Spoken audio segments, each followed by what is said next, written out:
तो जब से बांग्लादेश में शेख हसीना की सरकार खत्म हुई है, वो बांग्लादेश से इंडिया गई हुई है, तब से इंडिया बांग्लादेश के बीच में लड़ाई चल रही है। इंडिया ने बांग्लादेश के बॉर्डर पे आर्मी को तैनात कर दिया है और बांग्लादेश के बॉर्डर पे हाई अलर्ट जारी है। बांग्लादेशी मीडिया का कहना है कि इंडिया बांग्लादेश की लड़ाई किसी भी टाइम हो सकती है। तो आज देखने वाले कि क्या इंडिया बांग्लादेश के ऊपर हमला कर सकता है, क्या इंडिया बांग्लादेश के बीच में लड़ाई होने के बाद कौन जीतेगा, किसकी आर्मी ज्यादा ताकतवर है, किस मुल्क के पास ज्यादा पावर है, आज की वीडियो में देखेंगे और आपके साथ शेयर करेंगे कि भाई कौन सा मुल्क ज्यादा ताकतवर है और कौन सा मुल्क ज्यादा ताकतवर नहीं है। आज की वीडियो को देखेंगे, फिर इसके बारे में आपके साथ डिटेल से बात करते हैं।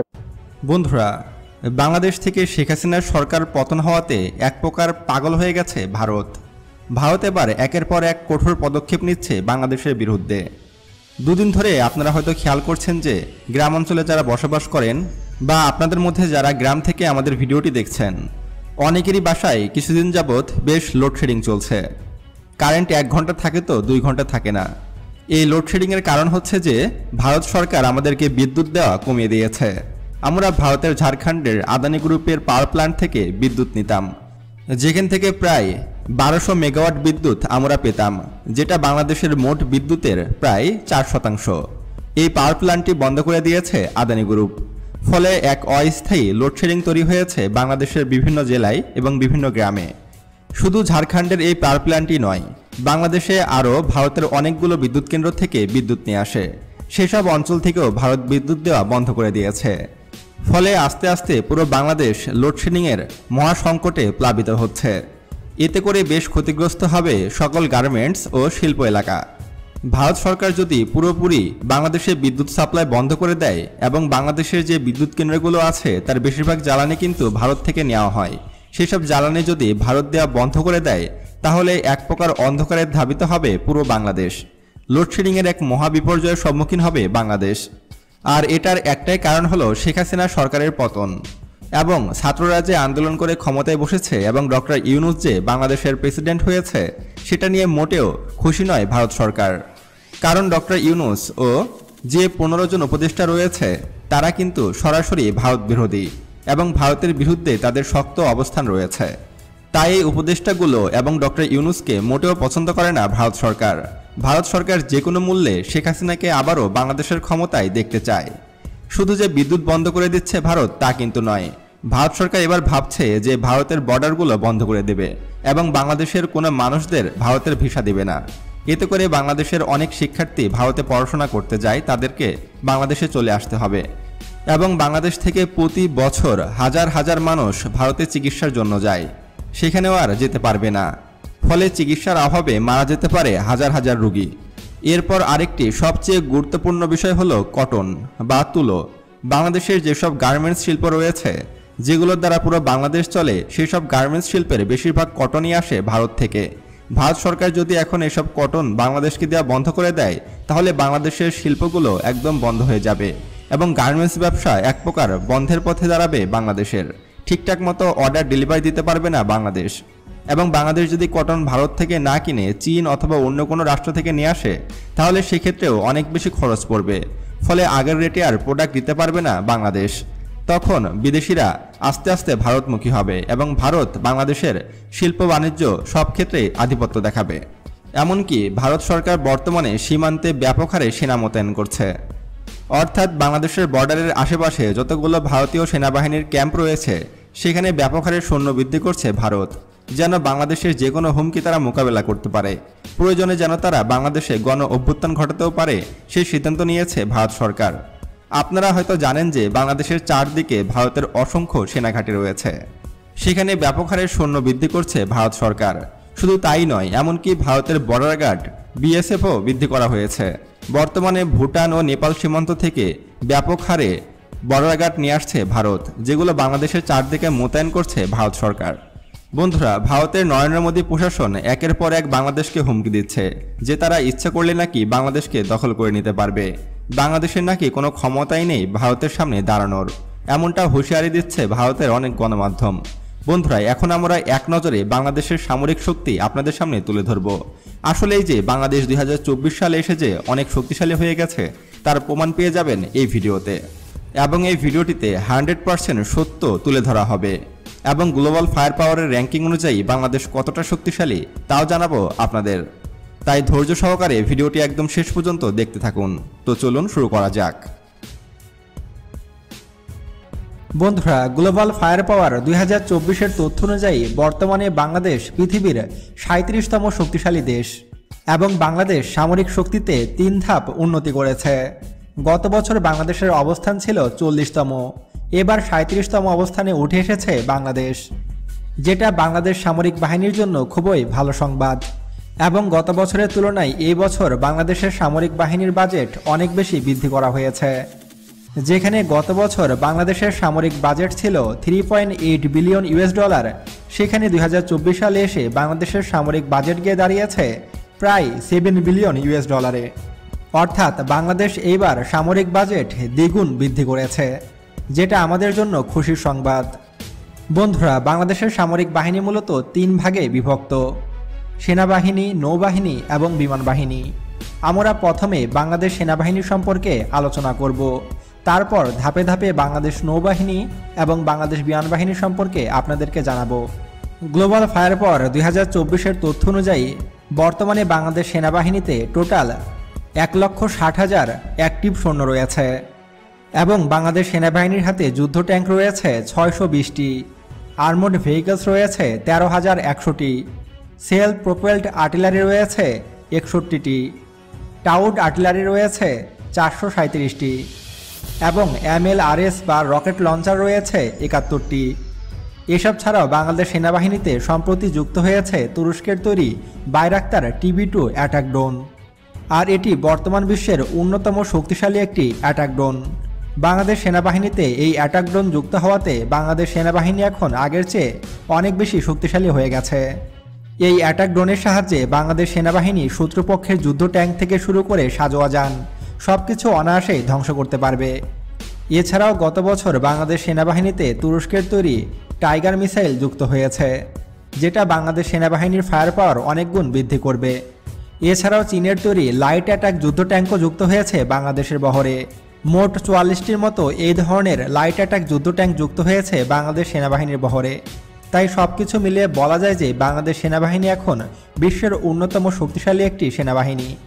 এসব ছাড়াও বাংলাদেশ সেনাবাহিনীতে গত বছর বেশ কয়েকটি ট্রান্সপোর্ট এয়ারক্রাফট যুক্ত হয়েছে, যার ফলে বাংলাদেশ সেনাবাহিনী খুব সহজেই এক স্থান থেকে অন্য স্থানে সৈন্য ও রসদ পরিবহন করতে পারবে। বন্ধুরা, এবার আমরা বাংলাদেশ বিমান বাহিনী সম্পর্কে জানব। 2024 সালের তথ্য অনুযায়ী বর্তমানে বাংলাদেশ বিমান বাহিনীতে টোটাল 216টি যুদ্ধবিমান রয়েছে। এর মধ্যে ফাইটার যুদ্ধবিমান রয়েছে 44টি, আর ফাইটার যুদ্ধবিমান হিসাবে বাংলাদেশ বিমান বাহিনীর কাছে রয়েছে 2 রকমের ফাইটার এয়ারক্রাফট। এগুলো হলো MiG-29 যুদ্ধবিমান 8টি এবং 36টি F-7 যুদ্ধবিমান। এবং বাংলাদেশ বিমান বাহিনীতে ট্রান্সপোর্ট এয়ারক্রাফট হিসাবে রয়েছে 16টি ট্রান্সপোর্ট এয়ারক্রাফট এবং প্রায় 87টি টেইনার এয়ারক্রাফট রয়েছে বাংলাদেশ বিমান বাহিনীর হাতে। বাংলাদেশ বিমান বাহিনীতে স্পেশাল মিশন যুদ্ধবিমান রয়েছে 4টি ও হেলিকপ্টার আছে 73টি। তবে বাংলাদেশ বিমান বাহিনীর কাছে কোনো অ্যাটাক হেলিকপ্টার নেই। হয়তো খুব দ্রুতই বাংলাদেশ বিমান বাহিনীতে অ্যাটাক হেলিকপ্টার যুক্ত হবে। তবে বাংলাদেশ বিমান বাহিনীর সবচেয়ে বড় অবাক করা বিষয় হলো যে গত বছর কিন্তু বাংলাদেশ বিমান বাহিনীতে নিজস্ব প্রযুক্তিতে তৈরি টেইনার যুদ্ধবিমান যুক্ত হয়েছে, যেটা সম্পূর্ণ বাংলাদেশের নিজস্ব প্রযুক্তিতে তৈরি। বাংলাদেশ বিমান বাহিনী এই টেইনার এয়ারক্রাফটের নাম দিয়েছে BBT-2। এটি মূলত বেসিক টেইনার এয়ারক্রাফট। তারপরও এই বিমানটি ছোটখাটো আক্রমণেও সক্ষম। তবে বাংলাদেশ বিমান বাহিনীর উচিত খুব দ্রুত ফাইটার এয়ারক্রাফট ক্রয় করা, নয়তোবা মিয়ানমার ও ভারত থেকে বাংলাদেশ অনেক পিছিয়ে থাকবে। বন্ধুরা, এবার আমরা বাংলাদেশ নৌবাহিনী সম্পর্কে জানব। 2024 সালের তথ্য অনুযায়ী বাংলাদেশ নৌবাহিনী বর্তমান পৃথিবীর 30তম শক্তিশালী নৌবাহিনী। এই কারণে আমরা বাংলাদেশ নৌবাহিনীকে নিয়ে গর্ব করতেই পারি। বর্তমানে বাংলাদেশ নৌবাহিনীর হাতে টোটাল যুদ্ধজাহাজ রয়েছে 117টি, যা গত বছর ছিল 112টি। অর্থাৎ এই বছর বাংলাদেশ নৌবাহিনীতে নতুন 5টি যুদ্ধজাহাজ যুক্ত হয়েছে। বর্তমানে বাংলাদেশ নৌবাহিনীতে টোটাল ফ্রিগেট আছে 7টি, করভেট আছে 6টি এবং সাবমেরিন রয়েছে 2টি।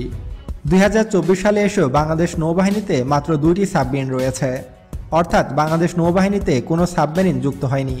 তাই বাংলাদেশ নৌবাহিনীর উচিত খুবই দ্রুত আরও 2টি সাবমেরিন ক্রয় করা। তবে খুশির খবর হলো যে বাংলাদেশ কিন্তু সাবমেরিন বেস তৈরি করছে যেখানে কমপক্ষে 6টি সাবমেরিন রাখা যাবে। তার মানে খুবই দ্রুত আরও নতুন 4টি সাবমেরিন যুক্ত হতে পারে বাংলাদেশ নৌবাহিনীতে। সাবমেরিন ছাড়াও বাংলাদেশ নৌবাহিনীতে পেট্রোল ভেসেলস রয়েছে 55টি এবং মাইন ওয়ারফেয়ার রয়েছে 5টি।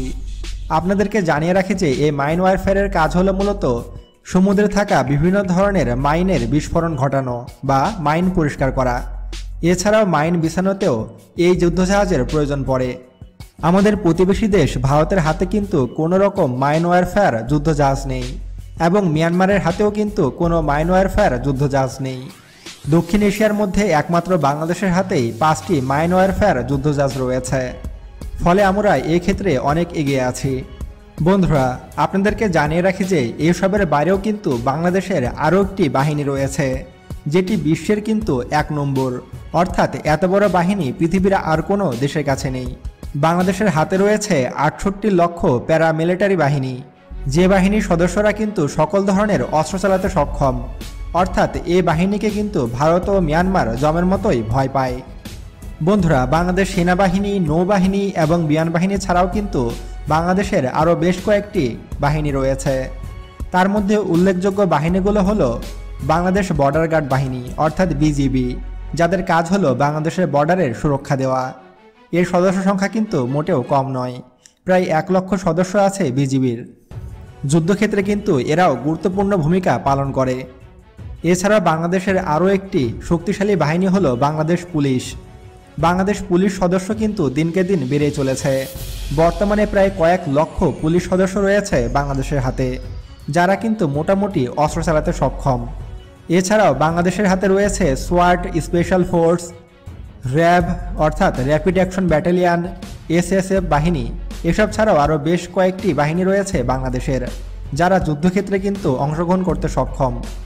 এসব ছাড়াও বাংলাদেশের কিন্তু 6,55,00,000 মানুষ যুদ্ধ করতে সক্ষম অর্থাৎ যুবক রয়েছে, যারা কিন্তু দেশ রক্ষায় ঝাঁপিয়ে পড়বে।